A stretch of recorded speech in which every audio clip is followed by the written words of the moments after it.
மீண்டும் என்னுடைய பணிவான வணக்கங்கள். நான் இன்னைக்கு ஆக்சுவலாக எதுவும் பேச வேணான்னு தான் நினச்சேன். பட் ஒரு முக்கியமான ஒரு விஷயத்தை பற்றி இன்னைக்கு நான் பேசலைன்னா அது அவ்வளோ கரெக்டாக இருக்காதுன்னு எனக்கு தோணுச்சு. அதான் அது என்னவா இருக்குன்றது நீங்களே கெஸ் பண்ணியிருப்பீங்க. எஸ், நீட்டை பற்றி தான்.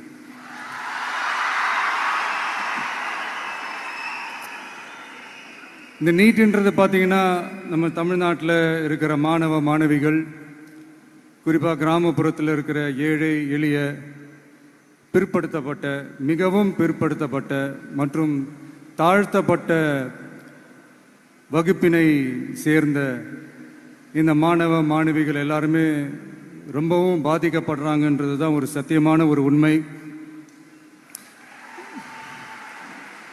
இந்த நீட்டை பற்றி ஒரு பிரச்சனையாக நான் பார்க்குறது என்னென்னா, ஒன்று இந்த நீட் இந்த மாநில உரிமைகளுக்கு எதிரானதாக இருக்குது. நீங்கள் 1975க்கு முன்னாலே பார்த்தீங்கன்னா இந்த கல்வி மாநில பட்டியலில் தான் இருந்துச்சு. உங்க எல்லாருக்குமே தெரிஞ்ச ஒரு விஷயந்தான். அதுக்கப்புறமா தான் அது ஒன்றிய அரசு வந்ததுக்கப்புறம் அது பொது பட்டியலில் அது சேர்த்தாங்க.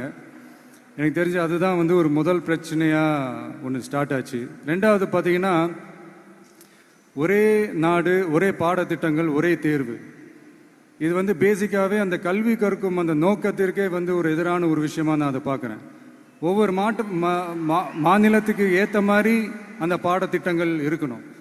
இது நான் மாநில உரிமைகளுக்காக மட்டுமே இதை நான் கேட்கல. நீங்கள் பார்த்தீங்கன்னா அந்த கல்வி முறையில் பல்வேறு கண்ணோட்டங்கள், பல்வேறு பார்வைகள், டிஃப்ரெண்ட் பர்ஸ்பெக்டிவ்ஸ்னு ஒன்று சொல்லுவாங்க இல்லையா, அப்படி அதுக்கு ஒரு முக்கியத்துவம் கொடுக்குற ஒரு விஷயமா அது இருக்கணுன்றதான் என்னுடைய பார்வை. Diversity is a strength, it is not a weakness. பன்முகத்தன்மை அப்படிங்கிறது அது ஒரு பலமே தவிர பலவீனம்னு சொல்ல முடியாது. இதில் இன்னொரு முக்கியமான ஒரு விஷயம் என்னன்னா, மாநில மொழியில் படிச்சுட்டு ஸ்டேட் சிலபஸில் படிச்சுட்டு என்சிஇஆர்டி சிலபஸில் தேர்வு வச்சா அது எப்படிங்க? அதுவும்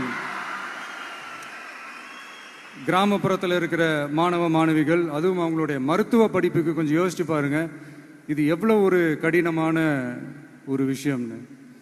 மூணாவது நான் பார்க்குற ஒரு பிரச்சனை என்னன்னா, இப்போ போன மே மாதம் 5ஆம் தேதி அந்த நீட் எக்ஸாம்லாம் நடந்துச்சு. அதில் சில குளறுபடிகள்லாம் நடந்ததா நம்ம நிறைய அந்த செய்திகள்லாம் பார்த்தோம், படித்தோம் இல்லையா.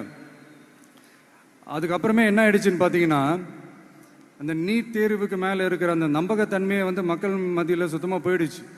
இனிமேல் நாடு முழுக்க அந்த நீட் தேர்வே தேவையில்லை அப்படிங்கிறத இந்த செய்திகள் மூலிமா நாம் எல்லாருமே புரிஞ்சுக்கிட்ட ஒரு விஷயம். சரி, இதுக்கு என்னதான் தீர்வு அப்படின்னா, நீட்டு விலக்கு தான் இதுக்கு உடனடி தீர்வு. நீட்டு ரத்து கோரி தமிழக சட்டமன்றம் கொண்டு வந்திருக்கிற அந்த தீர்மானத்தை நான் மனப்பூர்வமாக வரவேற்கிறேன். இதுக்கு அந்த ஒன்றிய அரசு அந்த கால தாமதம்லாம் எதுவும் செய்யாமல் தமிழ்நாட்டு மக்கள் அவங்களுடைய உணர்வுகளுக்கு மதிப்பு கொடுத்து இதை சீக்கிரமாகவே இதை சால்வ் பண்ணணும் அப்படின்றதான் இங்கே நான் கேட்டுக்கிறேன். சரி, ஓகே, இதுக்கு நிரந்தர தீர்வு தான் என்ன அப்படின்னா, அந்த கல்வி பொது பட்டியலேருந்து மாநில பட்டியலுக்கு கொண்டு வரணும். ஒருவேளை அதில் ஏதாவது சிக்கல்கள் இருக்கு அப்படின்னா ஒரு இடைக்கால தீர்வா இந்த இந்திய அரசியலமைப்பு சட்டத்தை திருத்தி ஒரு ஸ்பெஷல் கன்கரண்ட் லிஸ்ட், சிறப்பு பொது பட்டியல் அப்படின்னு ஒன்று உருவாக்கி அதில் கல்வி மற்றும் சுகாதாரத்தை அதில் சேர்க்கணும்.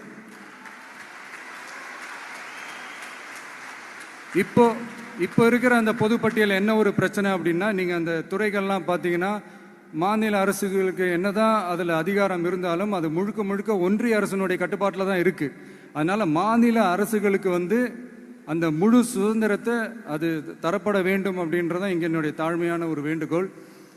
ஒன்றிய அரசு அவங்களுடைய கட்டுப்பாட்டில் இருக்கிற ஒரு சில இந்த மெடிக்கல் காலேஜஸ்லாம் இருக்குல்ல, எய்ம்ஸ், ஜிப்மர், பிஜிஐ, இந்த மாதிரி நிறுவனங்களுக்கு வேணால் அவங்க அந்த நீட் எக்ஸாம் நடத்தணும்னா நடத்திக்கலாம்.